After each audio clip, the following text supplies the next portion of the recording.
আসসালামু আলাইকুম। অন্যায়ের প্রতিবাদ টেলিভিশনের পক্ষ থেকে সবাইকে স্বাগতম। আপনাদের সাথে আছি আমি মোসাম্মদ সুম্মা আক্তার। দিনাজপুর চিরিরবন্দর থেকে মোহাম্মদ মাসুদ রানা নিজস্ব প্রতিনিধি জানিয়েছেন, দিনাজপুর রংপুর মহাসড়কে ভয়াবহ সড়ক দুর্ঘটনা, ঘটনাস্থলেই 4 জনের মৃত্যু। দিনাজপুর রংপুর মহাসড়কে চিরিরবন্দর উপজেলার নতুন ভুসিবন্দর এলাকায় ভয়াবহ সড়ক দুর্ঘটনা ঘটেছে। এতে ঘটনাস্থলেই কমপক্ষে 4 জন নিহত হয়েছেন এবং আরও কয়েকজন আশঙ্কাজনক অবস্থায় আহত হয়েছেন। বৃহস্পতিবার দিনাজপুর থেকে ছেড়ে আসা রংপুর মেইল নামের যাত্রীবাহী রাইদিন নিয়ন্ত্রণ হারিয়ে দুর্ঘটনার শিকার হয়। স্থানীয়রা জানান, গাড়িটি হঠাৎ সড়কের পাশে উল্টে গেলে যাত্রীরা চাপা পড়ে গুরুতর আহত হন। দুর্ঘটনার পরপরই স্থানীয় মানুষজন, ফায়ার সার্ভিস ও পুলিশ উদ্ধার কাজে অংশ নেয়। আহতদের দ্রুত নিকটস্থ হাসপাতালে ভর্তি করা হয়েছে।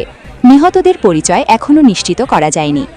এদিকে দুর্ঘটনার কারণে মহাসড়কে কিছু সময়ের জন্য যান চলাচল ব্যাহত হয়। পুলিশ দুর্ঘটনার কারণ তদন্ত করছে।